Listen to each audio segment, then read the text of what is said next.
అసలు చిత్తూరు జిల్లాలో పుట్టిన చంద్రబాబు నాయుడు చిత్తూరు జిల్లాకి ఏం చేయలేదు. ఈ రోజు నగిరి నియోజకవర్గాన్ని ఎందుకు ఎంచుకొని వచ్చాడో నాకు తెలియదు. ఇక్కడ చెరుకు రైతులు ఎక్కువగా ఉంటారు. ఏ విధంగా షుగర్ ఫ్యాక్టరీలు మూసేసి తన బినామీలకి అప్పచెప్పడం కోసం చెరుకు రైతుల్ని సర్వనాశనం చేశాడో మనం అందరం చూసాం. మొన్న అధికారంలోకి వచ్చాక మామిడి రైతులను కూడా ఎలా సర్వనాశనం చేశాడో మనం చూసాం. జగన్మోహన్ రెడ్డి గారు బంగారుపాలెం వచ్చేంత వరకు ఈ జిల్లాలో పుట్టి జిల్లా వాసుల వల్ల ముఖ్యమంత్రి అయిన చంద్రబాబు నాయుడుకి ఈ మామిడి రైతులు నాశనం అయిపోతున్న విషయం తెలీదా? జగన్ అన్న వస్తున్నాడంటే అప్పుడు అఫీషియల్స్ తో మీటింగ్ పెట్టుకుని అడావిడిగా అమౌంట్ అనౌన్స్ చేశారు. చేసిన అమౌంట్ ఈ రోజు వరకైనా ఇచ్చారా?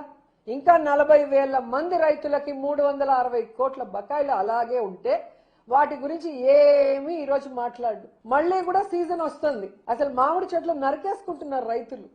ఈయన ఉన్నంత వరకు మనకి ఏ ఉపయోగం లేదు. మనం పెట్టిన నీళ్లకు మోటార్ వేసిన కరెంటు ఖర్చు కానీ ఆ ఎరువుల ఖర్చు కానీ లేదా మందుల ఖర్చు కూడా రావట్లేదని చెప్పి ఇంతకన్నా సిగ్గుచేటు ఉందా చంద్రబాబు నాయుడుకి?